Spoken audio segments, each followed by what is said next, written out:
que, né, tá fazendo calor, nem chegou no verão, nem chegou ainda, e tá um calor acachapante.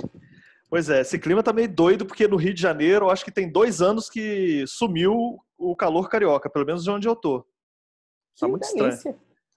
É, eu tô Porque, meio preocupado com isso. Belo Horizonte, que é minha terra natal, tem mais dias de calor do que Rio de Janeiro nesses pois 2 é, anos. muito Tem doido medo. isso. Tem medo dessas catástrofes climáticas. Não, é muito doido, porque o Rio de Janeiro é conhecido justamente por deu setembro, pronto, acabou a paz. É, não, muito tempo que. E aí eu notei uma outra. Tem uma vizinha aqui que ela teve uma filha em 2018. Eu achei que fosse. Eu tinha notado isso, falei, será que eu estou errado? Aí essa filhinha teve acne, tem um nome lá, acne. Eu sei aquilo que dava no calor. Isso. E aí ela Uhum. teve que comprar ar-condicionado. Foi em 2018. Gastou R$ 900 porque tinha que ligar 24 horas por dia. Mas Sim. só usou em 2018. Depois não usou mais ar-condicionado assim Gente do continuamente. Aí ela céu, guardou então isso. É, tá grave mesmo a coisa. tá. Que eu me lembro que eu passava os verões sempre aí e era Ah, uma sempre um delícia, né? inferno, um suplício. É, eu vi que você passou o verão aqui com o velho rei, né? Sim, sim. Também. Não, ali Bem... não, sabia? Mas a gente conta a história ao longo do processo. Ah, então vamos. É, eu suspeitei, era uma questão para mim também. Oi, gente, a Ceci Alves, nossa convidada de hoje, ela é baiana, professora, jornalista, tem um percurso, assim, estudou em Cuba, né, montagem, Toulouse, cinema, tá agora baluarte do roteiro. Mas, Cici, eu queria que você contasse esse percurso para...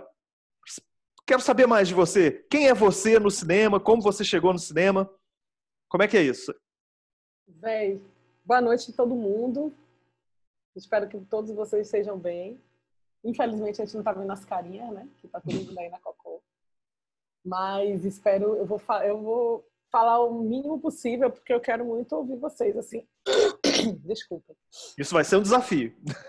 É, eu quero bastante ouvir vocês, porque eu acho que só tem graça se for a troca, né? Eu acho que é sempre... Eu não sei quanto de vocês assistiram os filmes, então, enfim, eu vou falar... Eu vou responder as perguntas de Lobo agora, me apresentar, e depois eu quero ouvir vocês, por favor, por favor. Mas, enfim, menino, é muito doido, assim, meu percurso, como foi que eu cheguei a fazer cinema.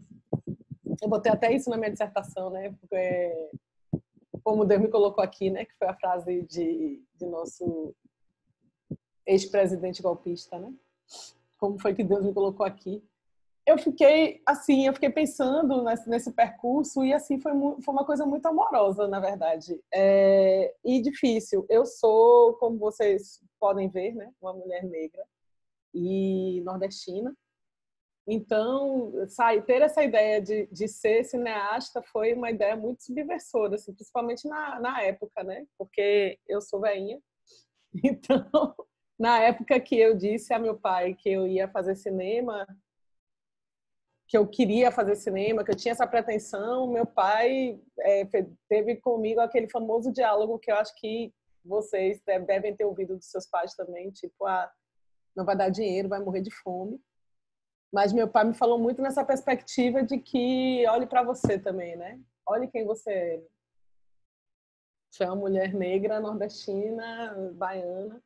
Como vai ser isso, assim? E ele disse para mim, cinema é profissão de rico, então como é que vai ser isso? Mas assim, eu sempre quis contar histórias, na verdade. Eu acho que eu falei, acho que Lobo já conhece a minha trajetória. Desde que eu comecei a ler com 3 anos de idade, porque eu tinha uma necessidade muito grande de me comunicar e de contar histórias, assim, de saber o que estava acontecendo. Então, eu comecei a ler e escrever muito nova, assim, com 3 anos eu já lia e eu acho que logo em seguida eu comecei a escrever, e aí eu ficava escrevendo histórias na minha cabeça, assim. Beleza, aí só que quando eu fui fazer, quando eu decidi, quando eu tive essa conversa com meu pai, eu disse a ele que eu queria ser dramaturga. Meu pai disse que ia morrer de fome, aí depois eu falei que eu queria ser cineasta, ele disse que eu também ia morrer de fome, aí depois ele falou aí depois eu falei a ele que eu ia ser jornalista. Aí ele olhou assim, balançou a cabeça e fez, vai continuar morrendo de fome, mas pelo menos vai ser assalariada. E aí, como aqui em Salvador, quando eu fui fazer faculdade, não tinha faculdade de cinema, na época que eu fui fazer, como eu falei a vocês, eu sou velhinha, então eu fiz a faculdade de jornalismo, me apaixonei perdidamente pela profissão, né, por ser jornalista e tal, eu me considero cineasta e jornalista. E quando eu estava terminando a faculdade, veio a primeira vez que a Escola de Cinema de Cuba estava abrindo a seleção nas capitais brasileiras fora do eixo Rio-São Paulo. Porque até então, a Escola de Cinema tinha, nessa época, acho que ia fazer 20 anos, não lembro direito. E nunca tinha tido exame da escola, exames para a escola em outras capitais que não fossem Rio ou São Paulo. Aí eles pegaram e fizeram um exame na Bahia, né, lá aqui em Salvador. Aí eu prestei o exame, passei. Foi inacreditável, assim, porque foi muito doido, assim, a realização de um sonho da forma mais estrambólica, da forma mais cinematográfica possível, né? Porque a Escola de Cinema de Cuba é a principal dos 3 mundos, né? É a segunda principal escola de cinema do mundo, né? A primeira está em Paris, que é a FEMIS. Aí, isso foi um divisor de águas na minha vida. Aí eu fui para a Escola de Cinema de Cuba, fiz montagem, fiz 1 ano de polivalência, o segundo ano foi a especialização, que foi montagem, mas eu tive direito a fazer também especialização de roteiro. Então eu vi essas 2 pontas, assim, né? As 2 pontas do fazer, né? Que é a ponta inicial de todas, a base, que é o roteiro, e a ponta final, que é a interface com o espectador, que é a montagem. Então, é como se, para mim, foi muito importante para forjar meu olhar, assim, essas 2 coisas. E eu nunca me senti capaz, eu vi muito recentemente, né, eu comecei a me sentir capaz de ser diretora. Quando eu estava na escola, eu não me sentia capaz de ser diretora, assim. Aí não sei porquê, enfim, não sei se esses traumas todos, né, enfim. Será que é por ser mulher, preta? É provável. Não sei, assim, essa questão de ser... Enfim, eu tive uma formação muito feminista e muito de consciência de cor em casa, assim. Meu pai e minha mãe me deram muito esse norte. E minha mãe tinha uma coisa muito assim de vocês podem, eu e minha irmã, vocês podem fazer o que vocês quiserem, entrar no lugar que vocês quiserem, porque vocês têm para isso, assim, vocês têm competência para isso, vocês têm condições para isso. Então, eu não sei se essa questão de ser negra e de ser mulher influenciou nessa minha... Eu acho que foi uma coisa... Pode ter sido, mas acho que foi uma coisa mais pessoal, assim, tipo, de não me sentir capaz mesmo. Aí, até porque a escola de cinema foi muito difícil, foi um lugar muito subversor, foi um lugar muito, muito fantástico, mas foi um lugar muito difícil, assim, de identitariamente me reconhecer enquanto brasileira no meio latino-americano, enfim, viver aquela utopia, viver sozinha. Foi a primeira vez que eu saí de casa, foi muito doido essa escola de cinema de Cuba. Mas, enfim, aí eu fui a última geração de bolsistas. Depois de mim, acabaram as bolsas, assim. A bolsa integral, né? Ainda tinha bolsa, mas era mais difícil de conseguir, era um aluno para conseguir e tal, enfim. Aí eu fui, beleza, aí eu voltei para Salvador, fiquei trabalhando aqui, fiz alguns documentários, não sei o quê, aí fui para a escola de Toulouse estudar a direção, justamente. Porque eu achava que era que eu precisava, que eu não podia fazer, eu não podia dirigir assim por assim, eu precisava de uma especialização em direção. Aí fiz, mas eu fiz na perspectiva de fazer direção de documentário, porque eu sempre tive na minha cabeça que ainda que eu quebrasse essa minha resistência de ser diretora, de sair da ilha de edição, sair de trás do computador, de fazer roteiros e ser de fato diretora de cena, ainda que eu conseguisse romper essa barreira, a ficção era uma outra onda, era um outro degrau, assim. Era um outro desafio que eu não me sentia também capaz e competente para chegar lá. Aí eu fiquei mais naquela coisa do documentário enquanto dispositivo, pensando no documentário enquanto instância criativa. Enfim, fiquei muito na pegada da direção de cena para documentário. Aí, como a vida é feita, todo mundo aqui faz cinema, então vocês vão entender o que eu vou falar. Como a vida é feita de turning points, né, de pontos de virada, a vida é um grande filme sem ensaio. Como ela é feita de pontos de virada, aí eu voltei para Salvador de novo, da França.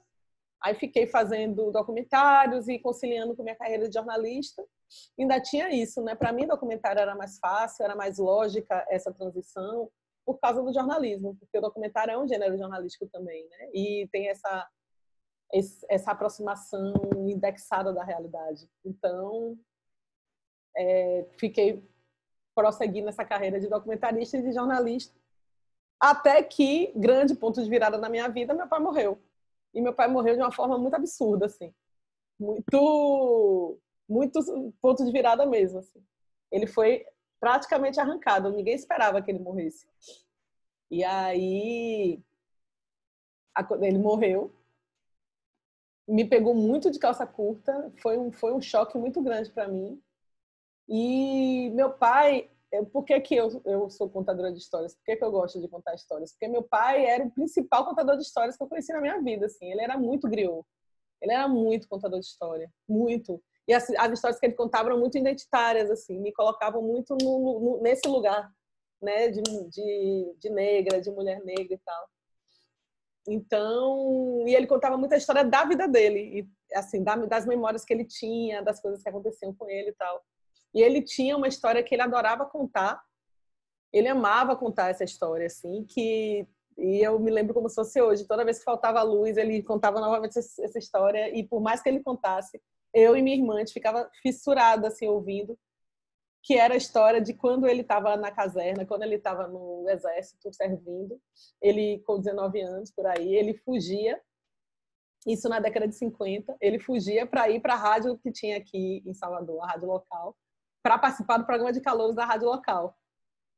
Porque ele sonhava com aquelas grandes estrelas e tal, ele sonhava com o programa de Ari Barroso, não sei o quê. Aí tinha esse programa de calouros, um dos programas de calouros que existia na rádio aqui de Salvador, e ele ia para poder ter esse sonho de cantar no rádio, assim. Só que ele ia cantar Vicente Celestino, enfim, ele ia cantar essa galera, nada a ver com o registro vocal dele, né? A galera branca, né? Vicente Celestino, Nelson Gonçalves, enfim. Esse povo aí da década de 50, as grandes vozes do rádio, que não tinha nada a ver com o registro dele. E, concomitante a isso, ele ficava lá fazendo paródia. Quando ele não estava no programa de rádio ali, todo sério, formal, cantando essas músicas assim, né? Ele era, tipo, super pândego, assim. Ele ficava fazendo paródia, dançando. Ele dançava muito bem. Meu pai era um exímio violonista também. E aí ele ficava... Ele era um bem... Fora da rádio, ele era super showman, assim. Dentro da rádio, ele era todo enquadrado. Aí, um belo dia, eu não sei se foi minha mãe, mas eu imagino que tenha sido, minha mãe virou para ele e falou a frase, exatamente a frase que tem no filme Doido Lelé, que vocês devem ter visto. Ela virou para ele e fez: por que você não vai cantar na rádio isso que você faz e não aqueles mementos que você adora cantar? Aí meu pai ficou com aquilo na cabeça. Aí meu pai fez Doido Lelé, fez a música chamada Doido Lelé, que não é essa música do filme, a música que meu pai fez, infelizmente, se perdeu. Aí ele fez essa música, cantou essa música na rádio, foi aclamado, ovacionado, ganhou o prêmio. Tipo, ele ficou conhecido. Aí quando ele voltou para a caserna, né, quando ele voltou para o quartel, a galera prendeu ele, porque ele tinha fugido, né? E eles ouviram ele no rádio, aí ele amargou e ficou preso. Enfim, mas né? Tipo, prisão disciplinar, nada demais. E beleza, aí ele cumpriu esse grande sonho dele de cantar na rádio, ganhar o prêmio, o concurso, e isso virou uma história, e ele foi casar e ter filha. Ele não prosseguiu na carreira artística, né? Ele continuou na carreira militar, depois ele foi ser policial, aí depois ele fez faculdade de letras, enfim, ele não conseguiu, ele não, apesar de que ele continuava, ele foi até o final da vida dele tocando violão e dançando. Aí eu tocando violão e cavaquinho, violão, cavaquinho, bandolim, dançando, beleza. Aí quando meu pai morreu, foi muito devastador para mim, eu fiquei muito fodida, assim, desculpa a palavra, não, eu tenho super boca suja. Foi muito triste, assim. Aí aí um belo dia, nesse luto, eu fui dormir e acordei com a história de Doido Lelé na cabeça, que era essa história que ele contava, mas acordei com o roteiro todo pronto, assim. Aí eu acordei, era de madrugada, eu sentei no computador, fiz o roteiro, escrevi o roteiro num fôlego só, assim. E aí depois eu voltei para dormir. Aí, pronto. E, assim, eu acho que se não tivesse sido esse processo, eu nunca teria feito ficção. Eu acho que eu nunca teria ido para o mundo da ficção se não fosse esse turning point aí, se não fosse esse choque que me levou a querer homenagear meu pai, assim. E foi muito, sabe, foi muito inspiração que não sei se vocês acreditam nisso, nessas inspirações que não são nossas, assim. Eu fui muito movida a fazer aquilo, assim. Aí eu escrevi o roteiro todo, e esse roteiro depois passou por vários tratamentos, ganhou o Curta Cinema, né? O laboratório do Curta Cinema de roteiros. Enfim, eu ganhei o edital do Ministério da Cultura da época para poder filmar ele. Ele foi feito com o prêmio do edital federal da Secretaria do Audiovisual, quando ela ainda existia. E assim se deu. Eu fui também...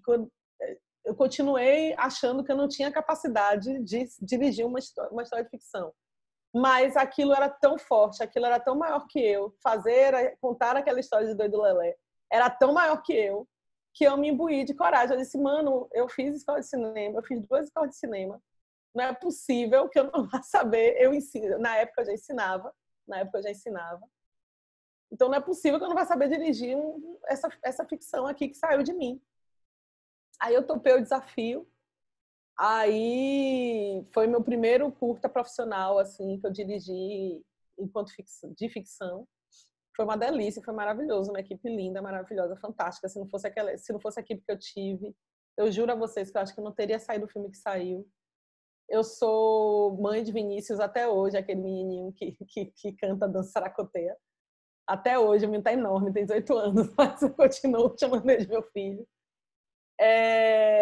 Fofíssimo, Vinícius, continua sendo ator também. Enfim, tipo, o processo de eu virar cineasta passou muito por aí, assim, por essa Doido Lelé, acho que foi meio que o sacramento, foi meu batismo de fogo, assim. Eu tinha feito outras coisas, né? Como eu falei, eu tinha feito documentários que foram exibidos na TV e tal, já tinha um nome consolidado aqui na Bahia, pelo menos. Mas foi Doido Lelé que arrombou a porta, assim, saca? Que meio que me jogou, de fato, na vida, assim. Deixa eu ver se eu esqueci alguma coisa. Bom, enfim, se você quiser perguntar outra coisa, pra gente continuar falando dos filmes. Foi um belo batismo, hein? O Doido Lelé foi um belo batismo. E o seu pai, ele continuou a veia artística a partir de você, né? Uhum. Você tá aí. Eu gosto de pensar assim. É bonito isso. É interessante você falar sobre a montagem, montagem, e mesmo em Cuba você já fez o roteiro, que você lia muito, né? E depois queria contar histórias. E aí, grosso modo, roteiro é querer contar histórias, grosso modo, né? E montagem é como contar a história. Então existe o contar a história e como contar a história. E eu, reportando a mim, eu sempre gostei de ler e de escrever. E aí eu lembro quando eu sempre escrevia uma coisa mais pro lado do Machado de Assis, não estou falando que eu sou Machado de Assis, pelo amor de Deus, mais pro lado do Machado de Assis, que é uma coisa menos audiovisual. E aí quando eu comecei a fazer cinema, pensar cinema, querer fazer cinema, aí eu fiz cinema na UF, eu lembro que a minha escrita mudou e eu até parei de escrever uma coisa... Eu comecei a escrever mais roteiro. Mas então, a escrita, mesmo sem ser roteiro propriamente, a escrita ficou um pouco mais... ficou um pouco mais, não. A escrita textual ficou um pouco mais audiovisual. Foi lá para Rubem Fonseca. Saiu do Machado de Assis, foi mais para o Rubem Fonseca. Apontando mais para o Dashiell Hammett, esse pessoal aí. E aí, quando eu comecei a fazer montagem, e aí foi bem depois, eu virei montador, eu sou montador na Eco, a minha escrita de roteiro e a minha escrita textual, que agora eu escrevo quase nada, mas ela mudou também. Ela ficou mais... a forma de contar esse texto audiovisualmente, né? Que ele já não é só mais audiovisual, ele tem um quê de montagem. Eu queria saber sobre isso. O que isso te deu, essa questão da montagem do roteiro? Você teve alguma passagem assim da sua história? Quando você começou a estudar a montagem, ela mudou alguma coisa no seu jeito de escrever, de pensar uma obra? E quando você escreve roteiro, ajuda muito ter feito montagem, pensar a montagem? Demais. Total, não, é muito interessante você... Eu adoro conversar com vocês, porque você sempre traz essas visões inauditas, assim, né? Essas visões que não são as óbvias, assim. Eu gosto muito disso. Total, assim, é muito interessante isso que você fala, porque quando eu sou a pessoa que eu gosto de ouvir e de contar histórias, muito, assim. Eu gosto muito de conversar, de me comunicar, então eu gosto muito de ouvir e de contar. E eu leio justamente nessa perspectiva de ver aquela história, que é o que você fala, né? Qual é o engenho por trás daquela história, como foi que o cara armou aquela história, né? Como é que aquela história está ali dita e contada. E a montagem é um pouco esse buraco da fechadura, né? Que na montagem é como se você tivesse, de fato, você pega aquele reggae todo, né? Aquele monte de bruto de câmera que chega na sua mão e você dá uma ordenação lógica àquilo. E aí é muito... Isso a gente até já conversou sobre, né? Porque, assim, roteiro e montagem são ordenações lógicas do mundo. E dentro da perspectiva do cinema, roteiro e montagem são ordenações audiovisuais que ordenam o mundo sob a lógica audiovisual. Então, beleza, aí o roteiro tem toda aquela ritualística que a gente sabe, os atos, não sei o quê, né? Quem é tributário de Cid Field escreve, tem toda aquele percurso de escrita, né? Dos atos, as cenas e as cenas encadeadas e tal. E quando você está na montagem, é muito, nossa, é muito legal isso, assim, é bem... dá o que pensar realmente, porque para mim a montagem é o fluxo de pensamento, porque o cinema é a arte que mais se aproxima do pensamento de todas. A arte que mais se aproxima do pensamento de todas é o cinema, porque o cinema emula o fluxo de pensamento e de memória. Então, quando você faz isso na montagem, porque é a montagem que termina de sacramentar isso, quando você faz isso na montagem, aquilo muda totalmente sua percepção do todo. Quando você é cineasta e você começa a montar, aquilo tipo termina contaminando tudo que tem antes. Porque você começa a perceber que tudo que tem antes é tributário, tudo que tem antes é um rio que vai desaguar e desembocar na montagem. Então, é como se depois que você entende a lógica da montagem, você fosse apertando todos os parafusos antes da montagem para poder chegar na montagem. E isso é muito importante no roteiro. Isso é muito doido, né? Porque isso é muito importante no roteiro. Quem fala sobre isso no roteiro é Eduardo Leone. Eduardo Leone tem 2 livros fundamentais assim de montagem que vocês devem conhecer. Cinema e Montagem, que é ele com uma mulher, acho que é Maria Marta Mourão. E tem um outro que é Apontamento, é um nome bem operístico, é um nome grande, assim, Apontamentos, não sei o quê, da montagem cinematográfica. Mas no Cinema e Montagem, ele fala exatamente isso. Ele diz assim, o roteiro, por obedecer uma lógica cinematográfica, o roteiro ele é uma peça que antecede, ele é uma peça que antevisiona a montagem. No roteiro, eu tenho que ter no roteiro, que é a base de tudo, né? Que é a base do relato cinematográfico. Já no roteiro, eu tenho que ter uma antevisão da montagem. Porque se no roteiro eu não previ as coisas que eu vou colocar lá na montagem, quando eu chegar na montagem, nada feito. E a montagem é justamente o pincel do cineasta, né? A ferramenta que constitui o cinema enquanto linguagem é a montagem. É o cinzel do escultor, do cineasta, é a montagem. Então, se ela tem essa importância, se é ela que constitui a linguagem do cinema, logo é ela que também vai dar a tônica de todas as outras áreas e todas as outras atividades. Então, respondendo um pouco sua pergunta, do meu ponto de vista, quando eu fiz os dois ao mesmo tempo, né? Eu fiz montagem e roteiro na Escola de Cinema de Cuba, os dois ao mesmo tempo. Eu tive essa prerrogativa porque eu queria fazer queria fazer roteiro, mas não pude por falta de espaço na cátedra. Mas aí eu fiquei como aluna ouvinte e tenho as duas formações. Então, como eu fiz os dois ao mesmo tempo, né, eu pude pensar as duas disciplinas ao mesmo tempo, mas como eu me formei em montagem, aquilo mudou demais a forma como eu escrevo qualquer coisa, inclusive até matéria. Até matéria jornalística, a montagem mudou, porque eu comecei a ver uma coisa, eu comecei a ver a edição no texto. Eu comecei a ver, como é que chama? Eu comecei a ver uma coisa que a gente fala, né? Na literatura, uma instância que a gente fala que é a economia do texto. Eu comecei a ver a economia do texto quando eu estou escrevendo qualquer coisa, porque é como se o olhar, a visão da montadora estivesse me dizendo isso vai funcionar para o público e isso não. Porque a visão do montador é justamente essa. O que é que vai funcionar? O montador é como se fosse o primeiro público do filme. Então, quando eu escrevo pensando nisso. Isso aqui vai funcionar, porque esse parafuso aqui, se eu apertar esse com aquele outro, vai dar liga. Então, eu já penso montando, eu já escrevo montando. É muito doido, mas eu já escrevo montando. Primeiro isso. E a segunda coisa, eu tenho...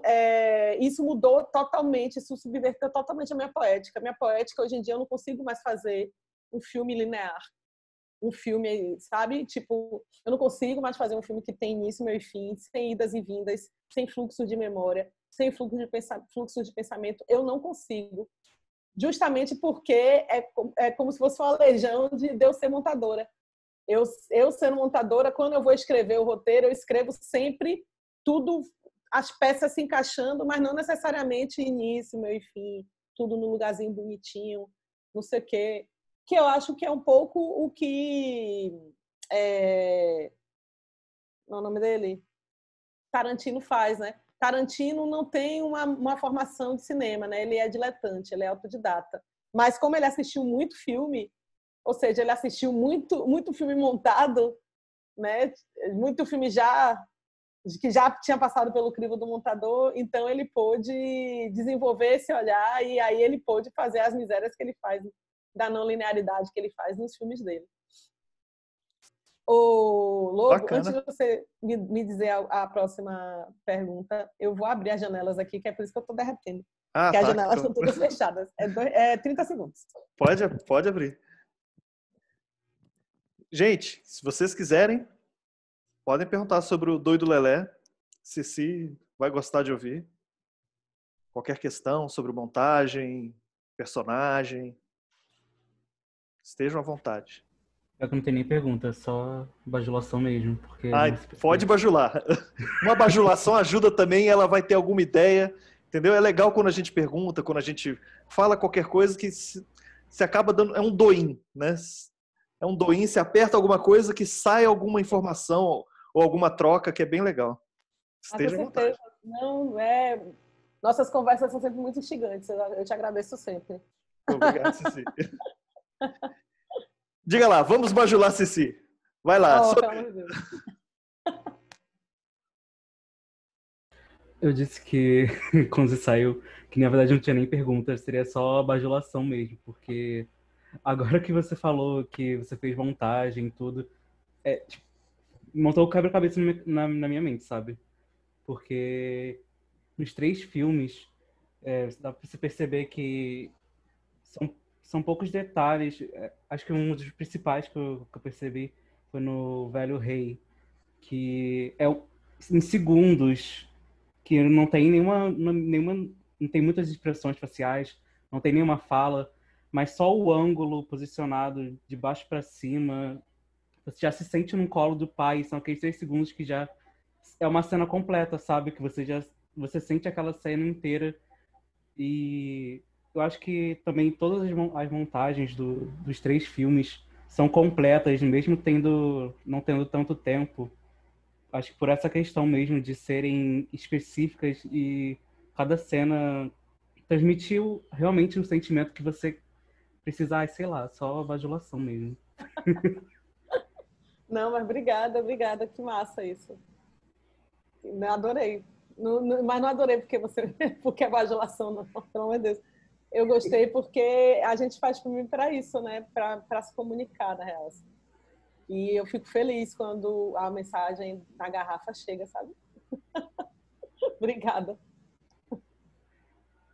Cici, aproveitando essa pergunta do Thiago, e indo muito do que você falou, eu até anotei algumas coisas aqui. Você acabou respondendo uma pergunta que eu ia fazer lá atrás. Você fala que montagem é o fluxo do pensamento, e o cinema é aquilo que mais chega perto a arte, né? Que chega mais perto do fluxo de pensamento. E eu sinto muito isso nos 2 filmes, né? Mas a gente está falando um pouco do Doido Lelé, e eu sinto muito isso no Doido Lelé, esse fluxo de pensamento. E quando eu vi, eu decidi ver sem saber alguma coisa do filme. Então, eu gosto muito disso, de ver sem ler muita sinopse. Às vezes eu gosto de fazer isso. A primeira vez que eu vi foi assim, e só depois que eu fiquei sabendo da sua história, né, que era a história do seu pai.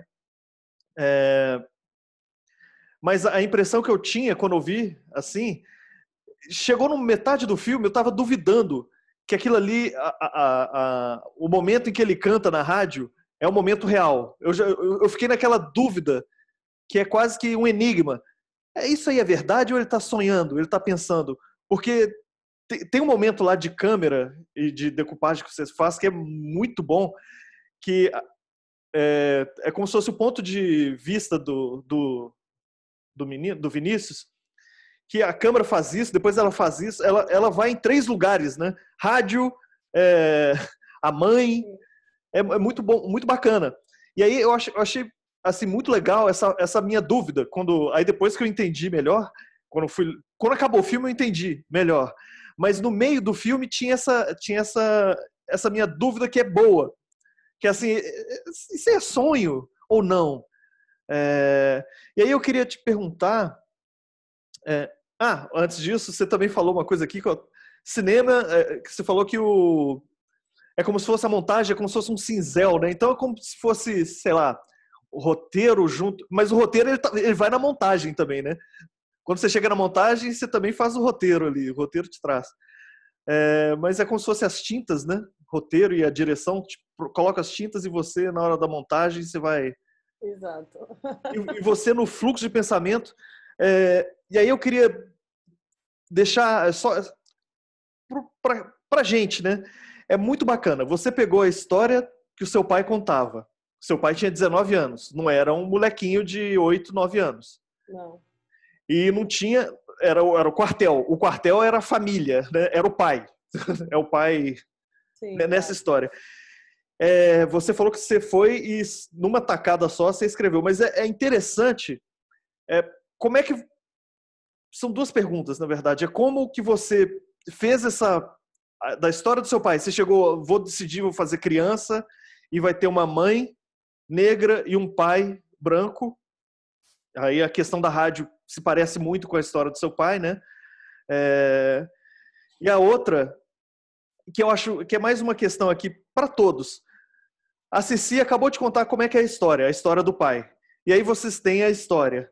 Vocês imaginaram como que seria igual Doido Lelé? Por exemplo, se colocar uma sinopse para vocês do menino que canta na rádio e é gongado toda vez, é porque ele canta as músicas já feitas, mas aí ele decide cantar a música própria, mas ele fica fugindo dos pais. E aí, como contar essa história? Aí a forma do Doido Lelé contar essa história é um fluxo de pensamento, mas assim, não é dadaísta. Não é um fluxo de pensamento que você joga assim, pá, pá, pá, pá, e só você entende, só quem sonhou entende. A gente entende, né? Então, são essas duas questões que eu acho, principalmente para os alunos, assim, é muito rico. Para os alunos, eu também estou como aluno aqui. É muito rico isso. Você tem uma história e aí a forma de você contar, ela não fica só naquela história. Assim, ela te traz outras historinhas dentro da mesma história. Só a forma de contar. A forma também, ou até é tão importante, ou às vezes é mais importante que a própria história. Se a história ficar só pela história. É aí que se dá o cinema. Porque se o cinema for só aquilo ali, não sei, eu estou viajando aqui. Mas é isso, Ceci, essa maçaroca que eu falei, o que você pode comentar? Não sei, eu acho que são duas em uma. Eu vou tentar falar sobre a primeira e talvez na primeira já coteje algumas coisas que você falou na segunda. E é interessante também essa visão de vocês, assim. É interessante, e eu vou dizer por quê, assim. E me instiga também pra caramba, assim. Tanto teve dois alunos aqui que falaram, Brenda e Thiago, que falaram a mesma coisa, que acharam que ficaram na dúvida, né, se aquilo era um sonho ou não. É muito doido isso. Peraí, porque... a Brenda e o Thiago falaram no reservado com você? Não, eles falaram no bate-papo. Não tô vendo o bate-papo. A gente Sim, concordou tá. quando você falou da percepção que era um sonho. Então... Foi mal, eu já fiquei com um ciúmezinho aqui. Tá certo. Vai lá, Ceci. Tá tudo sob controle. Gente, você nem de escorpião você me poupe. Ou nem me lembro. Mas voltando aqui ao caso. Por que eu tô dizendo que é doido? Porque eu tô cada vez mais na minha poética querendo explorar essa questão do fluxo do pensamento. Tô cada vez mais querendo criar confusão mesmo, assim. E meu próximo filme que eu vou dirigir, que eu ia dirigir agora em junho, mas veio pandemia e tal, eu tive que postergar tudo. Meu próximo curta é justamente essa brincadeira de... eu extremizo isso e, assim, eu nunca tinha pensado nisso em Doido Lelé. Eu nunca tinha pensado nessa dimensão de que aquilo ali poderia ser dentro da cabeça dele. Tem horas em Doido Lelé que é dentro da cabeça dele, que é ele pensando. Tem vários momentos que é ele pensando. É aquele momento que ele começa a cantar, que aí se remete para as surras que ele tomou. Assim, o filme é todo dentro da cabeça dele, na verdade, né? A única coisa que é presente mesmo é ele cantando ali na rádio. É interessante vocês dizerem isso, é muito massa, porque eu não tinha tido essa percepção. Mas nesse filme novo que eu quero filmar agora, o filme, vocês vão, se Deus quiser, se eu conseguir, vocês vão terminar o filme e não vão saber o que é verdade e o que não é, o que era porque eu peguei isso e elevei, assim.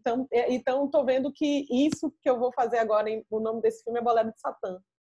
Isso que eu vou fazer agora em Bolero de Satã já era algo que me acompanhava desde doido. Então fiquei feliz, assim, vocês estão revelando para mim coisas da minha poética que eu não estava nem percebendo. Mas, e aí é isso, em Bolero de Satã é uma história de violência doméstica que é baseado num conto de Jean Willis, meu amigo querido, lindo, que eu amo, e é baseado num conto dele, que se chama também Bolero de Satã, que ele publicou no primeiro livro dele, Aflitos, que o conto dele é uma mulher que faz o pacto com o diabo, né? E aí... Mas a gente não sabe porque ela é uma mulher infeliz, ela faz o pacto com o diabo num inferninho, num lugar, enfim, no inferninho. Não sei se a nova geração sabe o que é inferninho, né? Nós sabemos, mas não sei se a galera sabe o que é, porque é uma expressão velha isso. Mas, enfim, Eles fazem um pacto lá. E ela faz o pacto lá. Aí eu peguei e trouxe para essa dimensão da violência doméstica. Ela faz o pacto porque ela sofre violência doméstica. E tem 3 camadas no filme. Tem ela dentro de casa, tem o passado, ela dentro de casa apanhando e tal, sei o quê.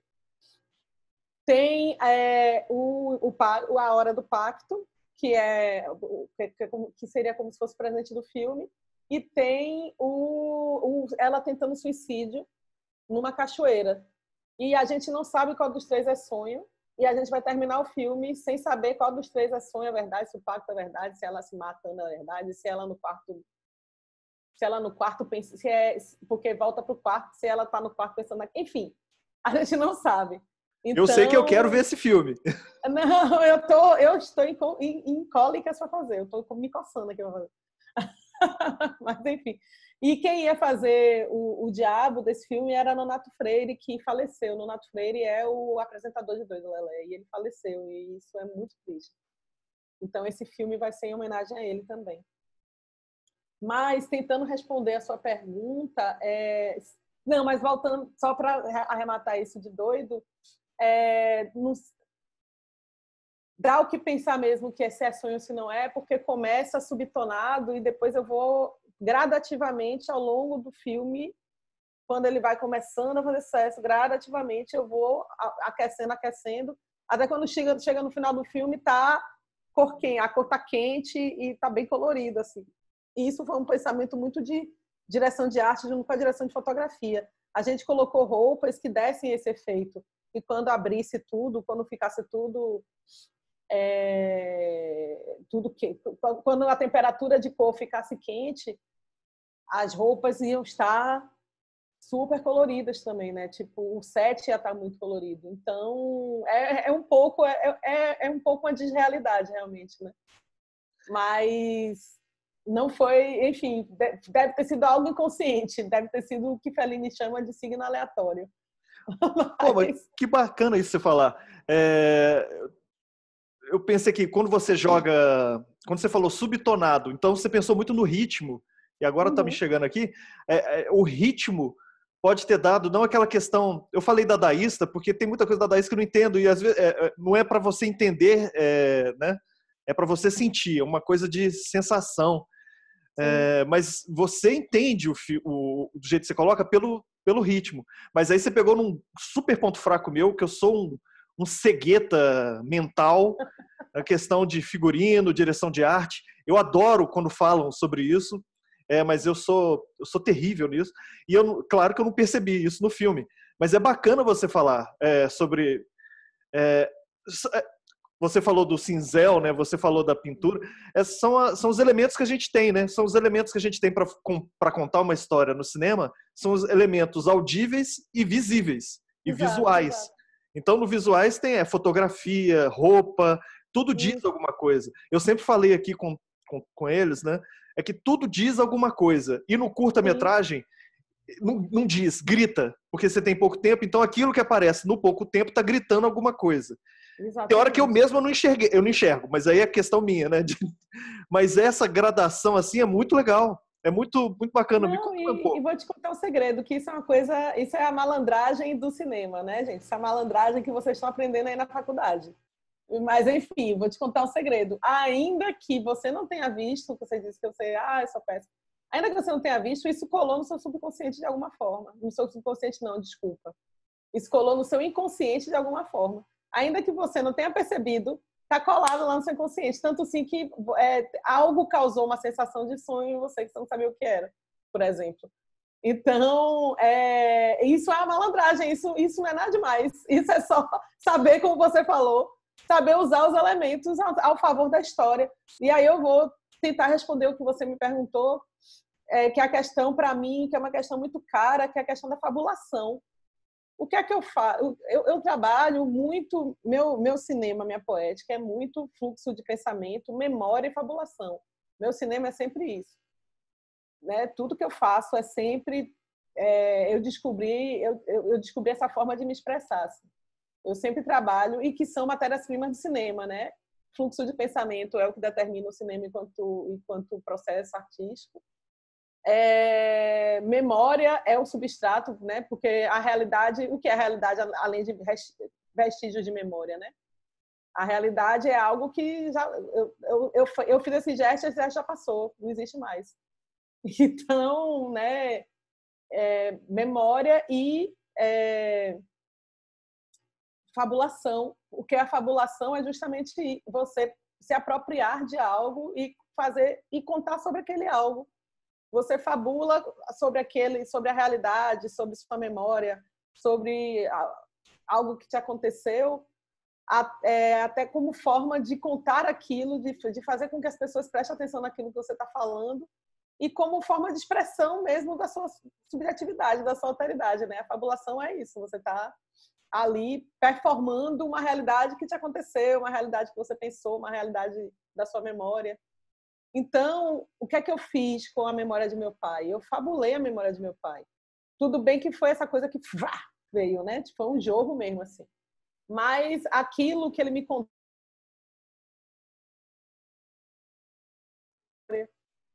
ficou uma representação de meu pai, assim, essa história.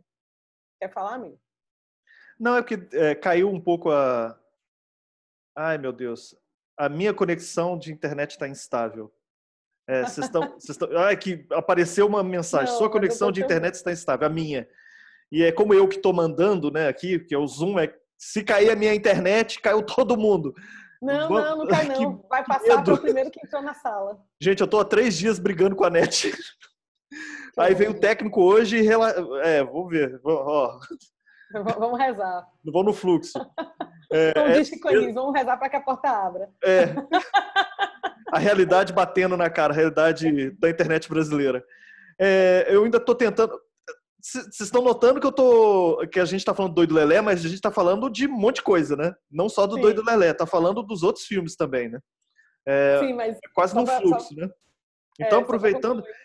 Aí é uma coisa bem específica. Você que tem a formação e você já...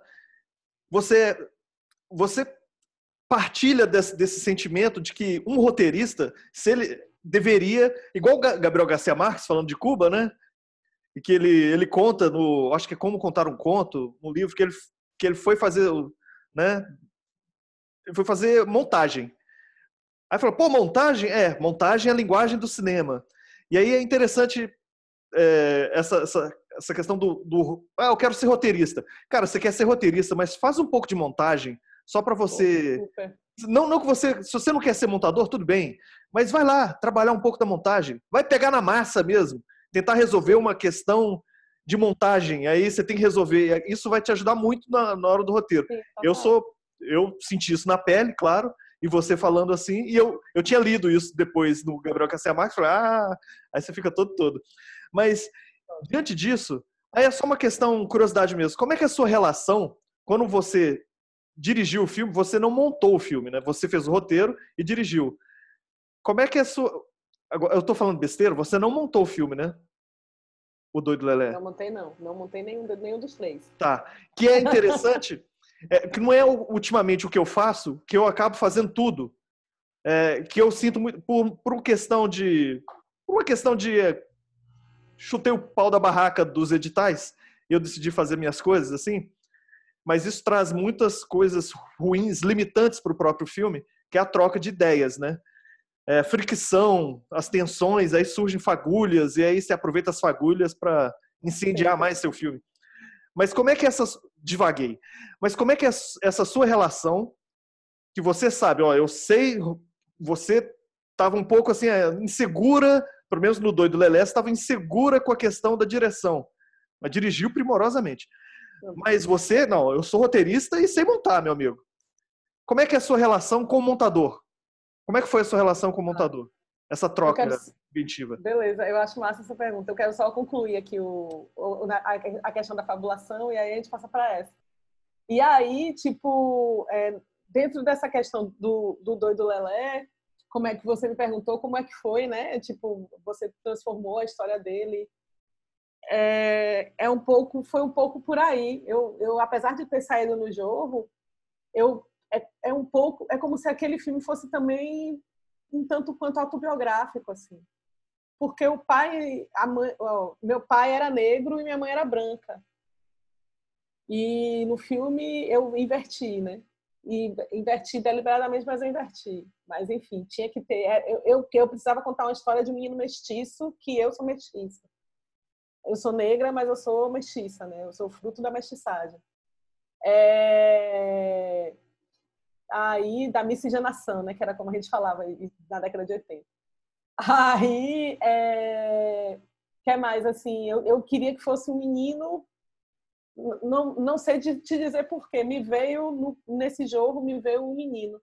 Eu não sei se era para falar da questão da inocência. Eu não sei se era porque eu me lembrava... Enfim, mas eu não sei se era porque eu era criança quando eu ouvia essa história, então eu queria que fosse uma criança que contasse essa história. E tem o Doido Lelé, tem muita questão da persistência, né? Eu preciso daqui, eu preciso ser aquilo, que é uma questão que vem do meu pai, mas que é um pouco também meu, assim. Então, eu acho que a fabulação, ela incide nessa memória e ela transforma essa memória, não desvirtuando nem viciando a memória, saca? Mas transformando essa memória em alguma coisa mais caudalosa, assim, mais abundante, mais criativa, enfim, mais comunicacional, assim. Mas, assim, como é que é a minha relação com o montador? Nos três, eu sou muito socrática. Eu nunca acho que eu sei nada. Isso eu acho que eu aprendi muito em casa, mas eu aprendi muito no jornalismo. Assim, no jornalismo, que é uma coisa que Eduardo Coutinho fala. Eduardo Coutinho disse que dizia, Deus o tenha, que se colocava como uma criança de 5 anos na frente dos entrevistados dele. Que ele se colocava como uma pessoa que não sabia de nada, para poder ele extrair ao máximo da fonte, né? Eu, a mesma coisa no jornalismo. Eu me colocava sempre numa posição de que eu não sei nada. Eu sou de uma posição de humildade. Eu me preparava, obviamente, né, para a entrevista, mas... Então, eu sempre me coloco nessa posição de humildade, assim, de querer ouvir o outro, sempre, assim. E isso para mim, é muito... Isso no cinema, para mim, funciona muito. Eu me coloco muito nessa disposição de ouvir mesmo, ouvir todo mundo do set. Não ouvir todo mundo do set, assim, randomicamente, mas, sabe... ouvir o que está acontecendo, ter uma escuta com os atores e assim como eu sei, eu tenho uma memória lascada, assim, e eu sei na ponta da língua meu roteiro e o que eu quero fazer na direção, não preciso nem olhar para o plano, eu olho para o plano só para conferir se eu fiz tudo, se eu não fiz. Então, a escuta, para mim, me cai muito num lugar legal, assim, me cai muito num lugar... que vem a calhar por causa disso, saca? Porque é como se eu fosse sendo fertilizada por aquela escuta.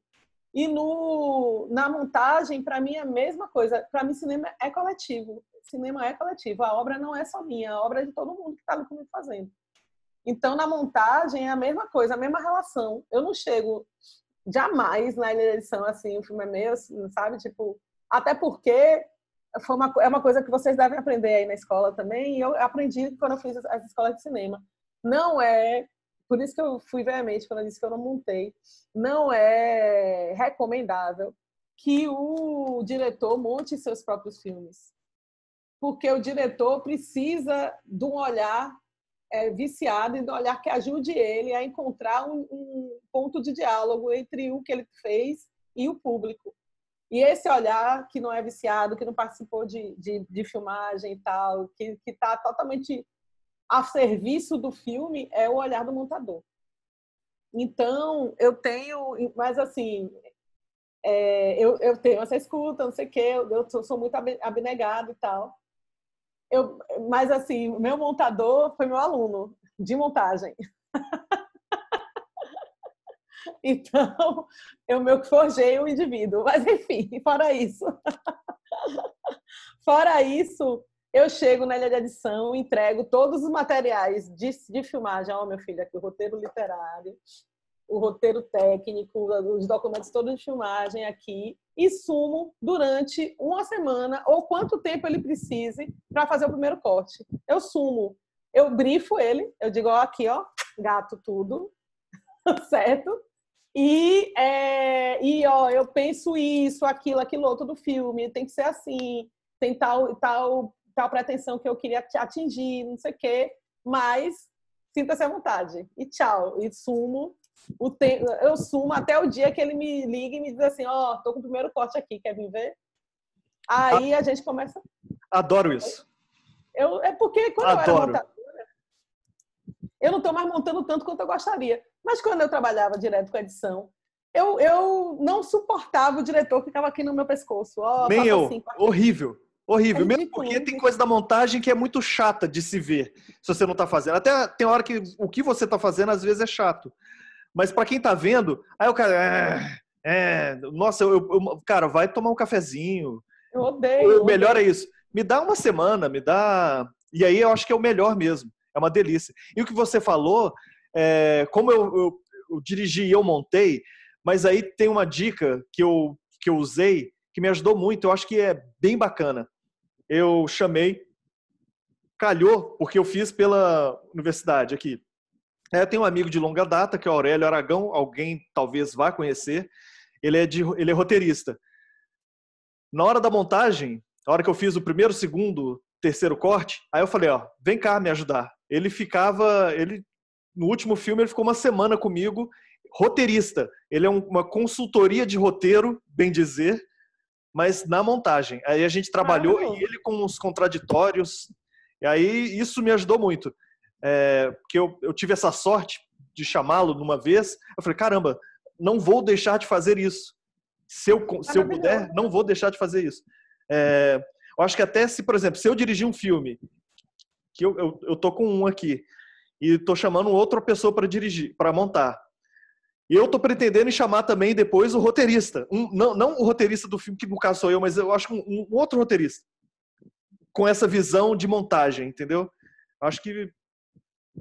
e é isso. Gostei. Tipo, por exemplo, eu gosto de fazer isso. E assim, por que eu faço isso também? Porque essa escuta. Eu acho que ele só tem a contribuir para o meu filme. Eu não tenho... É outra coisa que eu também não tenho e não entendo quem tem. Juro por Deus, assim. A única pessoa que tem isso que eu vou falar e que eu entendo é Hitchcock. Porque Hitchcock era genial. Né, um chefe de obra. Então, eu entendo ele. Que ele seja dessa forma, ó, tá valendo. Funcionou.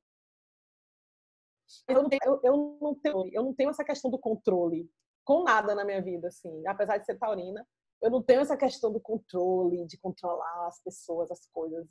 Eu acho que quando a gente se abre para o acaso, no cinema, então, isso para mim é uma regra de ouro. Quando a gente se abre para o acaso te abençoa lindamente, assim. Então, assim, Dedeco, que é meu montador, sabe de tudo. Ele sabe, inclusive, quem eu sou. Ele é um grande amigo meu, um dos meus melhores amigos. Ele sabe quem eu sou. Então, eu entrego em confiança para ele, porque eu sei que ele vai fazer um bom trabalho. Por exemplo, para a gente falar de Da Alegria, porque Da Alegria tá com ciúme, uma altura dessa, que a gente só tá falando de Velho Rei. Para a gente ir falamos um pouquinho de Velho Rei.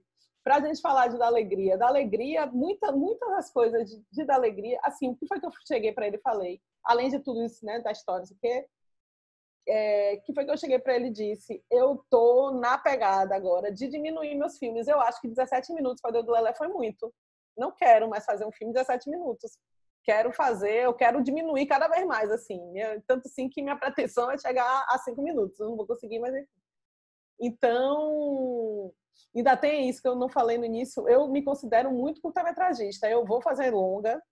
Eu né, tenho longas de documentários, tenho séries feitas e tal, mas eu me considero muito curta-metragista. Assim. Eu nunca vou deixar de ser curta-metragista. Eu sempre vou fazer curta-metragem na minha vida. Assim. Aí, em Da Alegria, eu falei para ele, eu quero essa questão da diminuição. E como é que eu quero essa diminuição? Não quero essa diminuição pela diminuição. Eu quero brincar com o tempo. Porque o filme é inteiro fluxo de memória mesmo. Assim. Ali é um sonho, de fato. Aquela apresentação dela é um sonho. Então, ela tá dentro da cabeça dela, se lembrando daquela tragédia toda. Então, eu quero brincar com isso aí, com essa descontinuidade e tal. Aí Dedeco, beleza. Aí, por exemplo, uma das contribuições dele foi aquele jump cut, quando Nem tá chorando. Quando o Nem tá chorando no quarto, e vem, né, vem o recorte, aí para nela. Aquele jump cut foi ideia dele. Aquele jump cut com o mar também foi ideia dele. Né? Tinha no roteiro previsto que ela estava chorando no quarto. Tinha um negócio, tinha o quadro, né? A gente vinha do quadro, ela chorando no quarto. E ela se lembrando do mar. Tinha isso no roteiro. Mas o engenho de colocar aquilo em forma de jump cut, quem deu foi Dedeco a partir dos brutos de câmera. Ou seja, né, tipo, a intenção estava filmada, ele fez só organizar na lógica da montagem a intenção. Eu estou falando só, mas ele fez tudo isso. Então, minha relação com o montador é muito essa coisa de entrega mesmo, entrega mútua. Aí eu me lembro que no final ele edita na casa dele, né? E aí no final a gente foi editar e eu peguei e disse, porra, tá faltando uma coisa nesse final. Não sei, porque terminava com o mar só. Aí caralho, tá faltando uma coisa nesse final. O que é que tá faltando? Aí ele, poxa. Aí ele pegou e virou pra mim e falou, sabe o que é que eu sinto falta no filme todo? A gente não deixa ela cantar. Ela começa a cantar, o cara vem socar ela. Aí ela vai cantar lá no show, aí a gente só bota o refrão, só bota ela dizendo, hoje eu vou mudar, não sei o que, não. Eu sinto falta de botar ela para cantar, assim, porque a gente tem todas as etapas da música, menos a primeira etapa, antes do hoje eu vou mudar. Aí eu peguei e disse, amigo, é isso, vamos botar ela para cantar, vamos dar a voz dessa criatura. Aí ele pegou e montou aquela partezinha ali e deu tudo certo. Então, assim, eu sou muito entusiasta da montagem. Eu amo montagem, gente, eu amo. Para mim, eu sou igual a Hitchcock. Hitchcock dizia que o set era a parte mais chata, que a parte... ele não sou igual a ele, não. Ele odiava a montagem e ele dizia que o set era a parte mais chata, porque a parte melhor era a preparação. Eu gosto da preparação, eu amo o set, mas eu sou louca, apaixonada pela montagem. Eu fico assim, eu vou montar... É que você vê o bicho nascendo, né? Você tá nascendo com ele, né? Agora dá uma caruara, viu? Dá um negócio na barriga. Assim, o que é caruada? Caruara? Caruara é caruara. Dá medo. Tá. Medo, dá paura. Paura. Dá um negócio no estômago. Ai, meu Deus, será que vai ficar bom? Isso sempre tem na angústia, né? E no ato de escrever também, né? Mas o ato de escrever não é tão angustiante quanto a montagem, porque no papel aceita tudo, né? Isso é. E a montagem já é, tipo, enfim, é todo um trabalho que se não der certo, fudeu. Eu ia fazer essa passagem, só malandrinha, eu vou voltar no Doido Lelé, mas aí é o Doido Lelé com a ponte eu adoro esse título, da alegria, do mar e de outras coisas. Eu adoro esse título. Depois se você quiser falar sobre esse título. O Doido Lelé tem uma criança, é divertido, é lindo, mas eu acho um dos filmes mais violentos, assim, é muito violento. Violento no sentido... Oi? Todo mundo fala isso. Pois é. E é isso é, assim, é um curta-metragem, 17 minutos, ok? É um mega curta-metragem? Nem é. É um média, vai. Os curta-metragens de hoje é tudo mais de 20, eu fico doido com isso. Mas como você conseguiu fazer essa sensação que a gente sente a porrada, a gente sente a violência. E nos dois filmes. Que aí, eu não sei, porque é um desafio. Por exemplo, eu vou fazer um filme e que eu quero que as pessoas sintam, que chorem, que sintam amor, alguma coisa assim.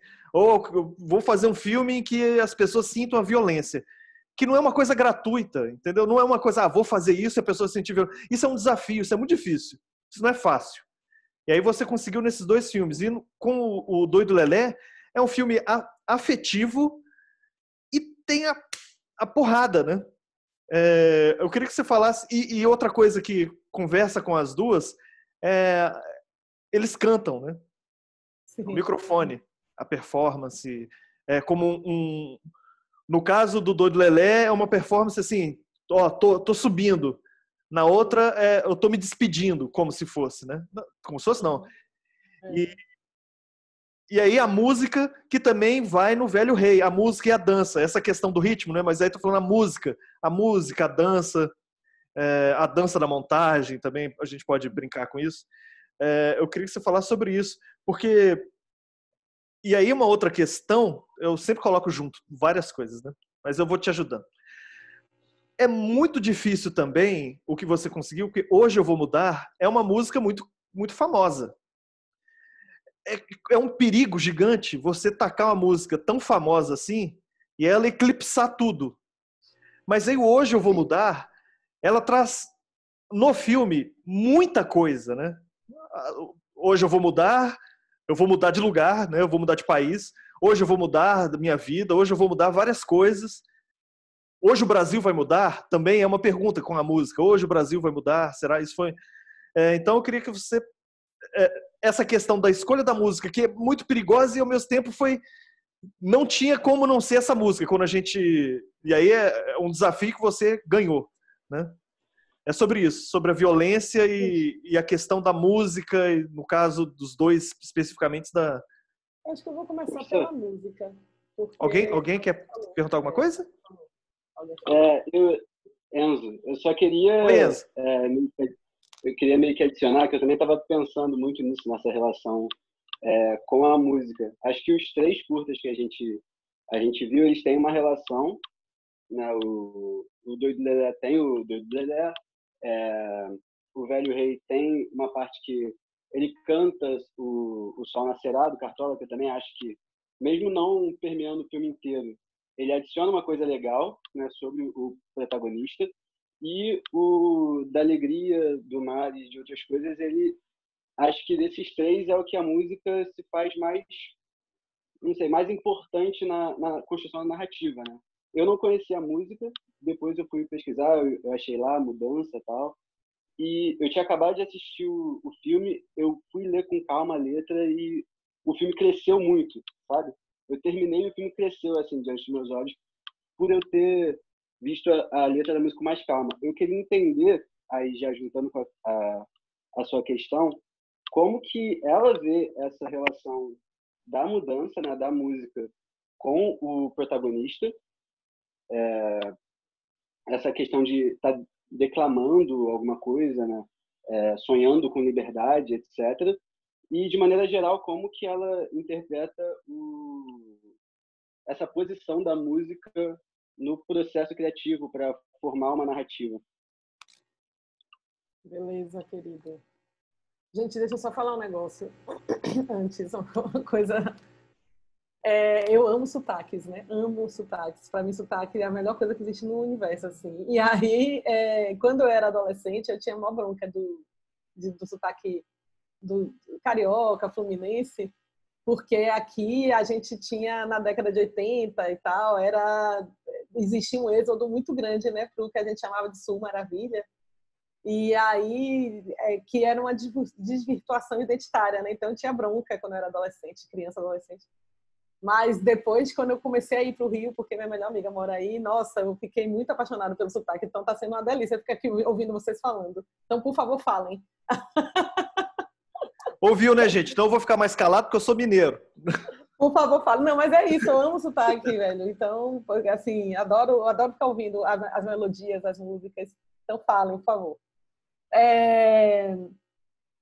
Mas, assim, engraçado, quando o Enzo complementa essa questão da música, vem muito a calhar, eu ia começar justamente por ela, e vem muito a calhar com o que eu ia começar a falar, assim, com o que eu ia dizer. Foi muito interessante, foi muito importante você ter feito essa parte, porque meio que sedimenta o que eu estava pensando em falar, assim. Primeiro, antes de eu falar sobre a música, por que da alegria do mais de outras coisas? Aí vem uma questão... E assim, eu vou começar pelo título, porque aí vocês vão entender tudo que eu quero dizer sobre essa questão de música. Eu tenho uma música que se chama The Rain, The não sei o que, and Other Things, acho que é uma música da década de 70. The Rain, The Flower, The Park, é um negócio desse, é a música. Que é super bonitinha. Que os Mutantes até gravaram essa música. Aí, e assim, enfim. Aí existe esse título dessa música. E aí, esse filme, ele é feito com base, ele é inspirado na história de duas travestis que tinham aqui em Salvador, que eram travestis que faziam pontos numa praia daqui de Salvador, e elas foram capturadas por policiais à paisana, foram levadas para a praia de Estela Maris, que é uma das praias que mais tem mar revolto, que o mar de Estela Maris é mais revolto do que aquele mar que apareceu no filme. E isso era uma coisa que os policiais sempre faziam com as travestis, eles levavam elas para o mar e perguntavam aquilo que aqui em Salvador é muito corrente aquela pergunta é uma churria muito corrente com as travestis aqui, né? Os profissionais de sexo, mas mais as travestis. Vocês sabem nadar?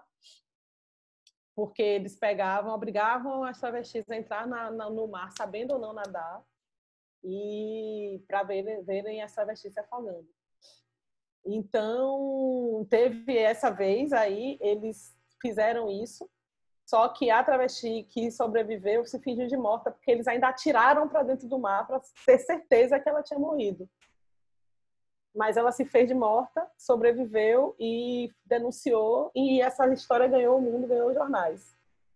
O nome da travesti que morreu era Joy, porque o nome dela, o nome que ela se colocou, né, o nome social dela era Joyce. E aí o nome de guerra dela na rua era Joy. E Joy, né, é alegria em inglês. Aí eu peguei, juntei, fiz esse mashup do nome da música, que eu amo essa música, que sempre estava no meu imaginário, com o nome o nome em homenagem à travesti e também a mensagem do filme, né? A mensagem final, que mesmo com tudo ela consegue ir embora, né? Então, da alegria do mais de outras coisas, é como quem diz assim, vamos continuar, né? Vamos continuar porque, enfim, existe vida ainda. E aí, pegando um pouco a questão da música, né, falando sobre isso, eu sou fruto do videoclipe. Eu sou uma das filhas do videoclipe. Eu passei minha infância mesmo, de fato, e minha adolescência inteira, tanto infância como adolescência, assistindo videoclipe. Certo? Eu sou filha do videoclipe desde antes de existir os programas de videoclipe. Não tinha MTV aqui em Salvador. A MTV só chegou aqui em Salvador em 88, por aí. Em Salvador tinha FMTV? FMTV. FMTV. Eu assisti FMTV Super Special. Todos esses aí. O que você disser, eu assistia. Os clipes do Fantástico. E então, para mim, é muito clara essa relação da música com o audiovisual. É muito clara. Eu estudei, meu TCC foi sobre videoclipe. E eu sabia cada diretor de videoclipe quem era e que se aquele diretor tinha feito cinema ou não. Eu era muito fissurada, eu era muito estudiosa de videoclipe. Então, para mim, é engraçado quando o Enzo fala que ele sentiu uma relação da música mais forte em Da Alegria do que em Doido Lelé, porque Doido Lelé, para mim, é um grande videoclipe. Eu escrevi como se fosse um videoclipe. O primeiro roteiro dele, era justamente era ele se apresentando e as coisas acontecendo, que é o que terminou virando também, mas tá menos videoclipada do que quando eu escrevi o primeiro roteiro. Mas para mim, Doido Lelé é um grande videoclipe. Inclusive, eu falei isso pro meu engenheiro de som, que também é outro grande amigo meu. Eu disse, faça como a gente faz em gravação de videoclipe, leve a base para a gente jogar lá a base e fazer o que a gente tem que fazer. Então, minha relação com a música minha relação do cinema com a música é muito essa, assim. É muito esse ponto de partida, saca? Mas aí, vamos para a Da Alegria. O que é que aconteceu em Da Alegria? Vamos para a fabulação, vamos contar a historinha de Da Alegria, que eu sou essa pessoa da historinha. Não sei nem se tem tempo, gente, daqui a pouco acaba a aula. Mas, enfim, eu trabalhava no jornal aqui, no grande jornal de circulação daqui de Salvador, e todo dia meu editor, que é meu amigo até hoje, assim, o subeditor, né, que depois virou meu editor, todo dia, uma determinada hora, ele se levantava da cadeira e cantava uma música antiga para mim, ou contava uma piada. Todo dia ele se levantava e ele era meu gordinho, meu cheinho, aí ele se levantava levantando a calça, eu já dizia, lá vem Adalberto, levantando a calça do cofrinho assim. Aí ele chegava, ou ele contava uma piada, ou ele cantava uma música das antigas. Aí tinha dias que ele cantava o grito o nome dele, Agnaldo Timóteo, aí tinha, enfim. Aí ele pegou, nesse belo dia, ele se levantou e cantou para mim Mudanças. E ele cantava essas músicas antigas para saber se eu me lembrava, se eu conhecia, saca? Na brincadeira, mas... Aí ele veio cantar Mudanças para mim. Aí eu peguei, caralho, que música é essa maravilhosa? Aí ele cantou e a música já fez na minha cabeça, assim, tá? Já me incendiou a cabeça. Aí eu, porra, que música maravilhosa é essa? Ele não acredita que você não conhece. E eu sou muito atuante no movimento LGBTQIA+, aqui de Salvador.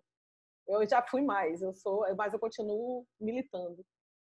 Principalmente pela causa trans. Aí eu peguei, nossa... Aí ele pegou, você não conhece essa música, não? Não acredito que você não conhece. Eu digo, não, Adalberto, eu não conheço, não. Ele pegou e fez, essa música é o hino das travestis. Toda travesti que se preza canta essa música. Toda travesti que se preza sabe essa música na ponta da língua. Isso é a música que 10 entre 10 travestis de show fazem, dublam. Essa música de Vanusa é o grande hino das travestis. Quando ele falou isso, eu disse, mano, velho, isso dá um filme. Na mesma hora eu falei, isso dá um filme, sabe? Sabe aquele caso que teve? E eu acompanhei esse caso das travestis, da travesti que morreu, muito de perto, porque eu já estava trabalhando como jornalista. E o repórter que cobriu esse caso, que cobriu esse caso, trabalhava lá no jornal que eu trabalhava. Então, eu acompanhei muito próximo esse caso. Né? E aí, na mesma hora, eu digo, velho, se lembra daquele caso das travestis? Pois, a gente vai fazer, aqui estudar esse curta da travesti que vai se despedir. Aí eu contei para ele a história toda do curta, da travesti, que vai se despedir com Mudanças, que ela foi a testemunha. O que está no filme, eu contei para ele tudo, assim, tipo assim, assado dessa forma outra. Aí porque eu sou essa pessoa do VAR, do fluxo, né, do jogo. Assim. Aí ele pegou e fez, nossa, velho, dá mesmo filme. E ele tem uma cultura, ele é cinéfilo, tem uma cultura cinematográfica, é crítico de cinema maravilhosa, assim. Aí eu fiquei com esse filme martelando na cabeça, assim. Aí eu peguei e escrevi ele também, né? Escrevi ele menos jogo do que... Mas escrevi ele. E escrevi ele calcado em Mudanças, calcado na música. Aí eu fiz o mesmo processo, James. Eu fui, pesquisei a música e digo, velho, pela mãe do juiz, essa música aqui, porra, a gente tem que usar. Aí eu tive todo o processo, né, de pedir autorização, porque tinha que ser essa música, não podia ser outra. Aí fiz todo o processo de pedir autorização, e no processo de pedir autorização, eu mandei para o agente de Vanusa justamente isso. Você bem sabe que essa música é o hino das travestis, e não sei o quê. Você sabe que todas as travestis cantam essa música e tal, não sei o quê. Aí ele pegou, aí o cara devolveu, muito sensível, assim, devolveu, é verdade, não sei o quê, e tal, claro. Aí eu consegui comprar os direitos vitalícios, assim, de usar a música, de botar a música no filme, e foi assim que se deu. Foi assim que... E foi um processo muito doloroso, eu diria, porque... eu não sei se vocês acreditam, não sei se tem alguém que é do candomblé aqui, não sei se vocês acreditam nisso, mas eu acredito em vida após a morte, né? Porque eu sou católica, mas sou uma católica baiana que tem, né, minhas raízes no candomblé. E eu acreditava muito que a Joy era um egum que a gente precisava colocar nas águas de Iemanjá, sabe? Então, para mim, foi muito esse axexê dela, assim, foi muito esse despacho dela, assim, para ela ir na mesma água que levou, para ela descansar. Então, Mas, assim, falar da violência, confesso, Lobo, que eu não sei se eu atendi a questão da música. A questão da música foi essa pegada. Mas, e assim, é engraçado falar da música de Cartola e da BR3 também, porque a música de Cartola foi uma contribuição de Pitanga. Foi a contribuição dele, assim, ele que trouxe, né? E foi muito bem-vindo. E a BR3 já foi uma contribuição minha, porque meu pai amava a BR3, e esse filme também é em homenagem ao meu pai. E ele amava a BR3, ele dançava a BR3, ele dizia que a BR3 foi subversor, foi um divisor de água na vida do negro brasileiro, enfim, coisa da militância. Mas, assim, a questão da violência, para mim, é muito difícil. É muito difícil, porque todo mundo fala disso de doido, mas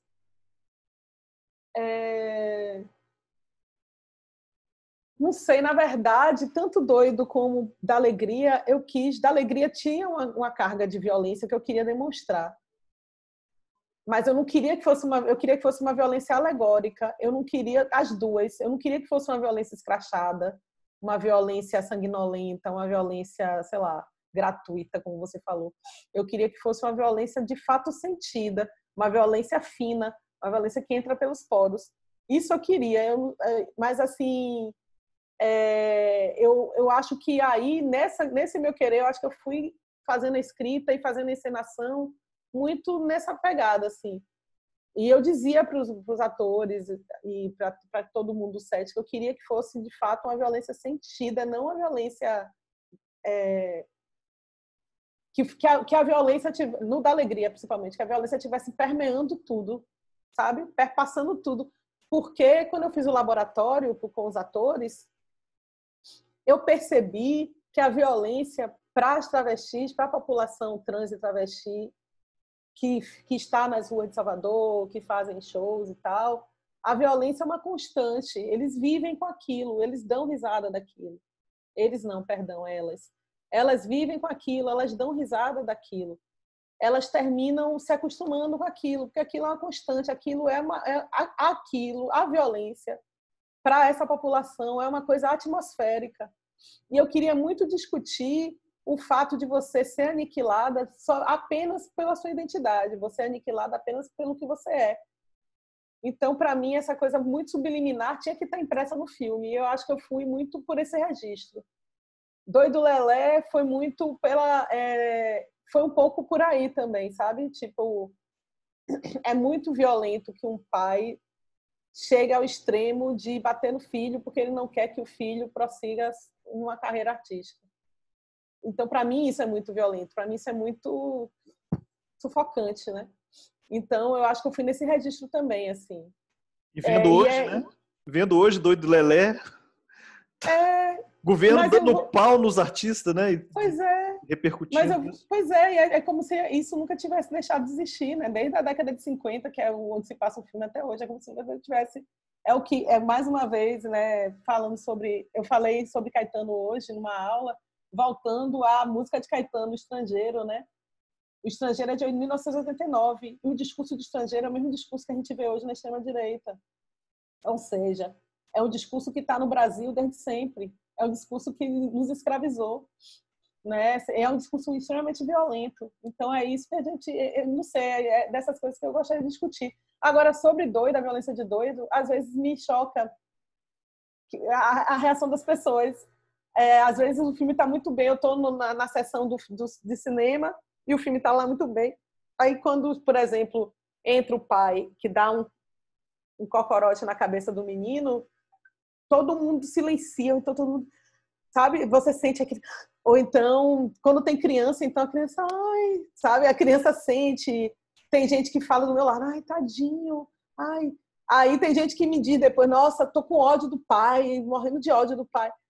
E assim, às vezes eu fico assustada com essas reações, digo, ô, gente, não era pra tanto. E quando ele quebra o troféu, fica um silêncio sempre absoluto. Assim, aquilo ali, a quebra do troféu, mas principalmente o olhar do Vinícius com aquele choro, aquilo ali desmonta todo mundo. Foi tão difícil fazer aquela cena, tadinho de Vinícius. Agora, sobre alegria, não, para mim você respondeu lindamente sobre alegria. Eu até peço, gente, foi uma decisão minha, eu pensei assim, porque dá para falar sobre qualquer uma aula só com um curta. Mas eu decidi, vão os 3, porque é melhor vocês conhecerem os 3 curtas, aí levem para casa e a gente discute depois, vocês discutem entre vocês. Eu acho que era mais importante ver os filmes, os 3, em vez de só um. Mas é porque dava para desmembrar. Por exemplo, o da Alegria e do Mar, se eu for falar só de montagem, porque é a minha visão mais montagem, é impressionante esse filme, em termos da montagem também. O Doido Lelé também. E é muito lindo essa alegoria. É um filme trata da violência. E mais uma vez eu adoro isso, porque a nossa matéria é o nosso fazer, né? Você tem uma ideia, história, como fazer. Então você tem a história e como fazer. Você junta as duas coisas, dá uma força gigante. Então você pega essa história, que é o jornalismo. Aí você junta com a coisa da música. Mas você faz uma fabulação disso, com fluxo de pensamento, é uma potência que extrapola a matéria do jornal. E aqueles jornais que estão ali, aqueles jornais que estão pregados, são os jornais da época. Era isso. Nossa, é muita coisa para... É muita coisa. Tem uma depois a gente fez um ritual na praia com aqueles jornais, que a gente despachou eles para poder... Eu não tenho mais eles. Tá certo. Por exemplo, aquela cena final, que eu acho muito... Antes dela cantar, quando, mais uma vez, né, você... E aí?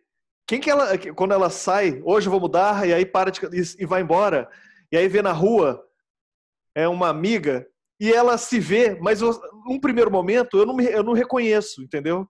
Porque quando ela chega ali sem a peruca, com outra eu não reconheci de cara. E eu fiquei assim, peraí, é aquela? Não é? Você fica na dúvida. E é muito legal porque você usa... no cinema tem... Na montagem, essa chama-se raccord. É quase que como se fosse um anzol, não, é um... O fio do corte. Por exemplo, se toca o telefone aqui, aí eu olho para cá. Então, o cinema também brinca muito com isso. O cinema tem muito isso. O corte, o recorte. Então, tem tensão fora de quadro. Tudo é fora de quadro. Por exemplo, aqui tá uma bagunça, aqui, ó. Olha o fora de quadro aqui. Pronto. E aí, o fora de quadro, ninguém tá nem aí. Agora, se toca o telefone aqui, então tá chamando a atenção pro fora de quadro. Se eu olho para cá, você, na sua cabeça, mostra a cena, mostra o telefone tocando. E aí é interessante quando você usa isso e você usa quase que um falso raccord.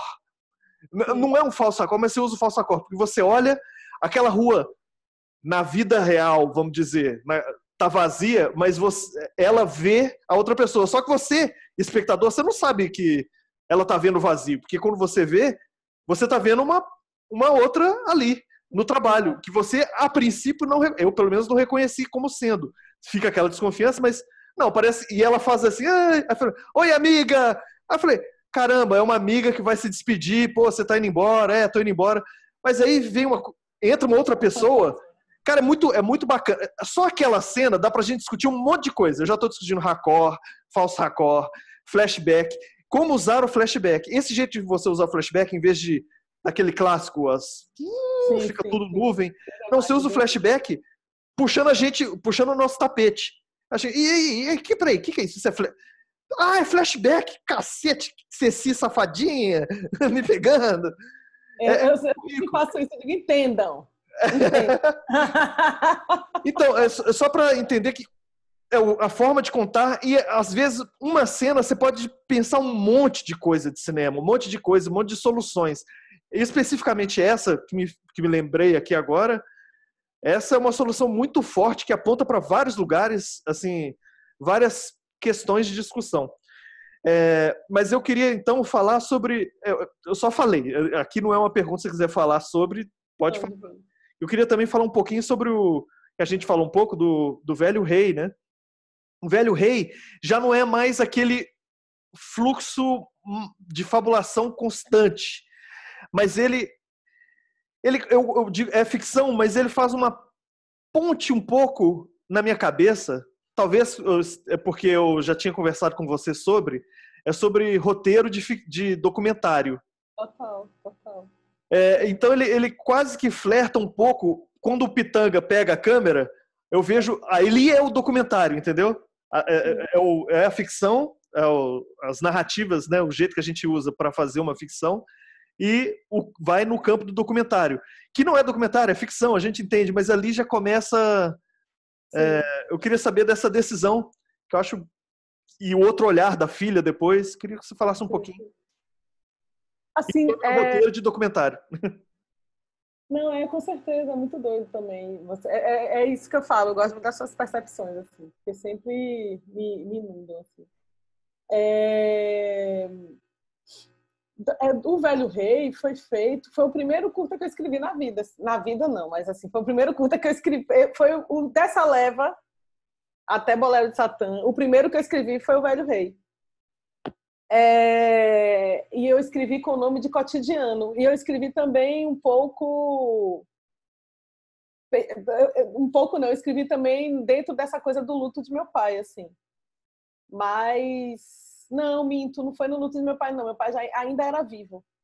Meu pai ainda era vivo. Eu escrevi porque tem uma pegada autobiográfica, porque tanto eu como minha irmã, a gente saiu de casa para viajar, né? Eu fui para Cuba e para França, e minha irmã foi para França e ficou lá, né? Minha irmã ficou lá até ele morrer.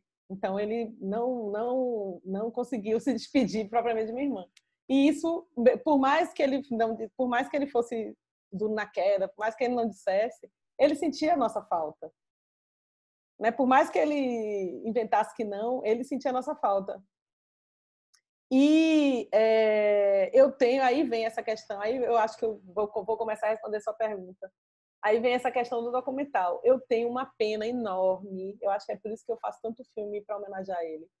Eu tenho uma pena enorme de nunca ter feito nenhuma imagem de meu pai. Eu não tenho meu pai em imagem e som. Não tenho. Eu nunca filmei ele. E assim, só para vocês entenderem temporalmente, ele morreu em 2003 e eu não tinha ainda, não era muito difundindo ainda esses celulares com câmera. Essa coisa de você filmar a realidade toda hora, todo dia, todo momento, é uma coisa muito nova, novíssima, assim. Então, eu podia ser até que existisse celular com câmera em 2003, mas não era essa cultura aí não era tão difundida assim. Então, eu não tenho registro imagético de meu pai. E aí, o Velho Rei, e meu pai não gostava de tirar foto, então eu tenho muito pouca foto de meu pai. Então, que eu herdei isso dele, eu também odeio tirar foto. Mas, enfim, né? Por conta de tudo, eu tenho um acervo fotográfico melhor que ele. Então, o Velho Rei vem muito nessa perspectiva como se fosse uma birra minha, ele vem muito para tapar esse buraco existencial que eu tenho. É como se eu estivesse representando meu pai mesmo, assim. Então, o Velho Rei vem muito nessa pegada... É documental, é muito doido isso, que é documental, mas é ficcional ao mesmo tempo, porque eu estou ficcionalizando a figura de meu pai para filmar, né? A loucura da cabeça as loucuras dos inconscientes das pessoas. Aí, beleza, aí tem essa premissa, né? Mas tem essa coisa, essa vontade, essa querência minha. Mas o Cotidiano, ele surgiu, ele veio ao mundo. Cotidiano era o nome do Velho Rei antigamente. O nome do curto era Cotidiano. Mas o Velho Rei, ele veio à luz porque existia um concurso chamado Cidades do Amor, que ia gravar o filme. Não sei se vocês conhecem essa antologia. É uma série antológica, né, de filmes antológicos, que tem Nova York Eu Te Amo, Paris Eu Te Amo. E aí fizeram um que era Rio Eu Te Amo. E nesse Rio Eu Te Amo ia ter Fernando Meirelles, ia ter vários diretores que iam fazer a antologia, e eles iam escolher um curta de todo o Brasil, um curta para poder fazer parte dessa antologia de um cineasta desconhecido, para poder fazer parte dessa antologia. Aí eu digo, porra, a chance de fazer Velho Rei vai ser essa agora. E eu estava muito querendo filmar. Foi logo depois de Da Alegria. Eu lancei Da Alegria em 2012, fiz o Velho Rei em 2013, 10 anos depois de meu pai ter morrido.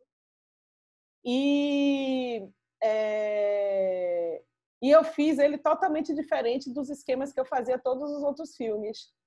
Porque os outros filmes, o Doido Lelé foi com dinheiro do edital do Ministério da Cultura, da Alegria foi com dinheiro da Secretaria da Cultura do Estado da Bahia, mais a Secretaria de Justiça e Direitos Humanos daqui. Foram esses 2 dinheiros que a gente fez. E o Velho Rei eu fiz cinema de guerrilha, na brodagem, na camaradagem, com apoios, com brodagem, né? Eu fiz com muito pouco dinheiro. Eu acho que se eu gastei R$500 em O Velho Rei, eu gastei muito. E tudo eu consegui na conversa, na produção, assim. Aí eu consegui vir para o Rio, com a passagem baratíssima, naquele tempo existia isso. Consegui ir para o Rio, uma passagem baratíssima. A câmera setada, que meu diretor de fotografia acertou a câmera. E aí a gente fez essas tomadas no Rio para poder justificar o Cidade do Amor, né? E aí tem essa parte documental de Me Conte uma História, que essa parte documental, aí também já voltando para a sua pergunta, é uma fabulação. Ele está fabulando a realidade dele. Ele está fabulando a realidade dele para mostrar para a filha, que é uma coisa que eu acredito que o documentário seja. O documentário é uma fabulação da realidade. Então, ele está ali fabulando a realidade para poder fazer essa videocarta que a filha pede no início do filme. E aí, ele conta uma história em off, né? Tipo, que é uma fabulação da fabulação. Era uma vez mesmo, assim. Era uma vez, uma princesa, tal, não sei o quê, que mandou uma caixa mágica para encantar as coisas ao redor, né? Ou seja, é uma fabulação elevada ao quadrado, assim, sabe? Tipo, é a fabulação da fabulação. Então, eu quis muito experimentar isso, assim. Não sei se conscientemente, mas eu quis muito trazer isso à tona, assim. E aí, teve essa parte, né? Essa parte toda, quem filmou mesmo foi Pitanga. Eu estava junto dele, mas eu dizia, eu brifava, eu meramente brifava, eu dizia assim, seria legal se você fizesse isso, aquilo, outro. E ele tem uma relação com a filha dele muito amorosa, né? Tipo, ele com Camila Pitanga é um amor roxo, é um negócio bonito. Então, ele entrou no personagem total, assim. E aí eu acho que ele começou a fazer como se ele estivesse fazendo para Camila, assim. Foi bem massa. Aí eu brifava ele e dizia, e aí ele me dizia, vamos pro Leme, vamos para não sei para onde, vamos para Copacabana, vamos... Ele ficava falando os lugares. Eu só teve um lugar ali que eu falei, que foi o do Bondinho. Como é o nome daquele lugar? Qual é o nome daquilo? É a Glória, não. Pão de Açúcar? Você está falando? Não, mas tem sim. É a Escada Selarón, lá na Lapa. A Escada Selarón eu também pedi, mas não foi na Escada Selarón. Do Bondinho? Que tem, eu esqueci o nome daquilo, gente. O bonde que vai para Santa Teresa, é isso? Não, porque não tem teleférico. O teleférico. Aquele teleférico. Mas é o Pão de Açúcar, não é não? Acho que é provável. O Pão de Açúcar, que vem o teleférico lá na Urca. Lá na Urca. Isso. Lá na Urca. Eu moro até pertinho, é aqui pertinho. Aí eu pedi para ele, um dos únicos lugares que eu falei foi Urca. Eu falei Santa Teresa, que não entrou no filme, porque a gente não conseguiu achar o que eu queria. E falei a Selarón, que na Selarón era onde foram os alunos da Cal. Eu fiz uma convocatória nos alunos da Cal, aí apareceram aqueles 3 meninos. E aí a gente gravou com eles. Eles eram os amigos de Cleo, né? Então, os únicos 2 lugares que eu falei foi esse. Foi a Urca e a Selarón. O resto tudo foi ele que disse, ele que foi guiando, assim. E aí, um amigo meu, que foi aluno meu também, que era diretor de um festival de cinema aqui da Bahia, né, lá em Ilhéus, eu conversei com ele fez uma retrospectiva em homenagem a Antônio Pitanga e pagou a passagem de Antônio Pitanga com parada em Salvador, para ele terminar o filme aqui, que a parte da casa é aqui em Salvador, e aí ele ia para Ilhéus. Aí Pitanga ganhou uma viagem na faixa e eu consegui gravar meu filme. Poxa, que lindo, que coisa maravilhosa isso. E Pitanga, nossa, Pitanga é maravilhoso, ele é uma pessoa linda. E ele é de Gêmeos, né? Ele é de Gêmeos é muito amor, gente. E foi muito massa, assim. A gravação toda foi muito legal. E tem essa dança mesmo aí, documental. E por que eu escolhi também fazer com aquela camerita e fazer uma videocarta e ter muita... Ali tinha duas coisas, tinha a camerita e tinha minha equipe filmando. Ali dentro da casa tinha minha equipe filmando. No Rio de Janeiro não, era só camerita. Mas na casa tinha minha equipe filmando. E depois teve filmando Jussara, né? Jussara vendo aquele filme, aquela videocarta. Jussara, que é a Cleo, né? Que ali foi feito de câmera, minha equipe de filmagem mesmo. Mas assim, por que a escolha da camerita? Para baratear, porque eu estava fazendo a guerrilha. Então, eu usei a linguagem documental para baratear os custos. E foi ótimo. Com o que a gente tem, com o que a gente faz, né? Isso, acho exatamente. Bacana. A gente está discutindo muita coisa isso também. Usar isso como potência. Não como a... Isso, não, nada, não. Isso que você fala é muito importante. Como contar, com qual dispositivo, que dispositivo eu vou usar para contar as histórias. Isso é fundamental, porque isso ajuda você a encontrar soluções de produção, encontrar soluções criativas, colocar o filme na lata. Isso do como contar, para mim, é o fundamental. Assim, o sine qua non, é o substrato primeiro do cinema. É tipo parar e pensar. Eu vou contar como, eu vou falar como aqui desse extracampo, como você colocou, né? Como é que eu vou demonstrar esse extracampo? Vou botar um telefone tocando. Que é um pouco isso que você falou, né? Como você consegue imprimir coisas tão imponderáveis como violência? Aí você falou uma outra coisa antes, né? Lá na pergunta de Pedro Lelé, como você consegue imprimir? Eu acho que é usando as malandragens do cinema, os elementos cinematográficos que vão, né? Os signos que vocês vão colocar nas imagens, os elementos cinematográficos que vocês vão utilizar, os engenhos os engenhos criativos, os dispositivos é que vão fazer com que você desperte no espectador aquele sentimento que você quer despertar. Acho que tem muito mistério. Nosso tempo está acabando, extrapolou até um pouquinho, peço desculpas de novo, mas os papos são muito bons. Então, alguém quer comentar alguma coisa? Alguém quer falar? Por favor, gente. Por favor, pode me interromper, porque eu ia fazer só uma perguntinha do que você falou. Mas, gente, agora é a hora, hein? Podem me falar. Aliás, são duas coisinhas, né? Uma é só uma indicação, porque eu acho que não vai dar muito tempo da gente falar. A Ceci, no Festival do Conhecimento do UFRJ, a gente teve uma conversa, a gente chamou outras pessoas bem interessantes sobre roteiro de documentário. E aí eu já vou fazer essa pergunta. Ceci, existe roteiro em documentário? Existe. Falei e saí correndo. Falei e saí correndo. Não existe, é uma coisa polêmica, mas eu super acredito que existe, porque se existe um planejamento, uma instância criativa para você planejar o documentário, logo existe um roteiro. Você pode chamar como você quiser. É pré-roteiro. Estratégia, como é que eles chamam? Estratégia narrativa. Tem um nomezinho do Doc, né? O Doc TV, eu acho que tinha colocado isso, né? Eu acho estratégia narrativa, estratégia de abordagem. Isso. Você pode chamar como você quiser, mas isso para mim é um anteparo escrito literário sobre o qual você coloca suas ideias e argumenta suas questões. Então, para mim é um roteiro. Agora, mas eu acho que a questão é um pouco mais profunda do que isso, da existência ou não. Claro, essa questão é necessária e é profunda, né? Se existe ou se não existe. Mas eu acho que assim a que serve, na verdade, né? Porque o documentário, como o documentário é um registro da realidade e muitas das vezes a realidade é irrepetível, está esteada no acaso, né? Está lastreada no acaso. Então, corre-se o risco do roteiro do documentário terminar sendo uma camisa de força. Né? Então, eu acho que o roteiro pode e deve existir um roteiro de documentário, mas que não formate o documentário, que não desvirtue essa premissa basilar do documentário, que é ser algo ancorado na realidade, mas a ficção também é. Então, para fazer essa distinção, o documentário é algo ancorado na irrepetibilidade da realidade, na verdade. Maravilha, gente. Eu vou colocar para vocês o link. Isso é material extra, mas é muito bacana a conversa sobre roteiro de documentário. Eu também. Adorei aquele dia. Aquilo foi ótimo. Aí eu vou mandar para os alunos. Uma outra questão é que você falou assim, apesar de eu ser de touro, aí depois eu sou ruim com você falou um outro signo aí, quem? Gêmeos. Gêmeos, né? Coraçãozinho. Aí já vou com a pergunta.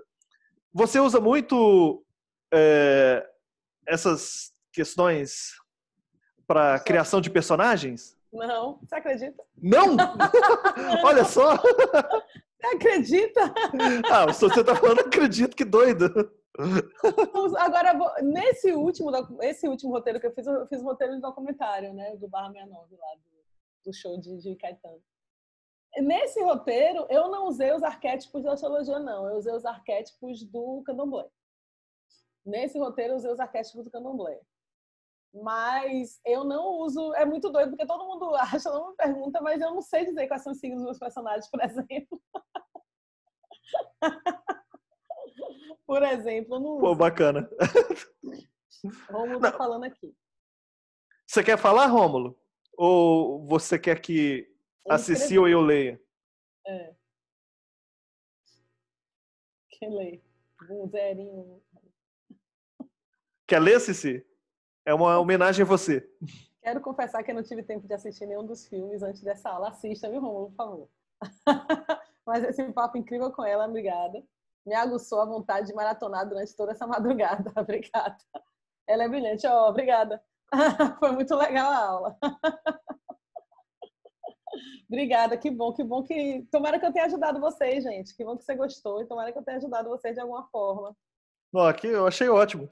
Considerações finais. Já vamos para considerações finais. Depois dessa do Rômulo, acho que foi ótimo. E depois, o Rômulo, se você quiser depois perguntar alguma coisa, você pode me mandar, eu mando para a Cici, a gente pode... Funciona. Tá?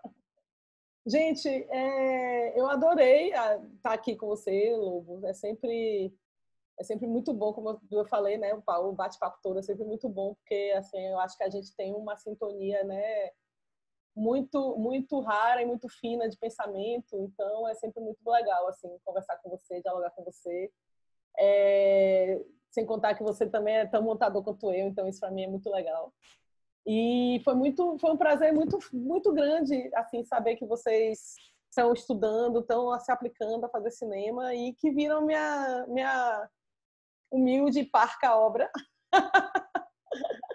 Obrigada. Espero que eu consiga fazer mais para poder a gente continuar dialogando aí audiovisualmente.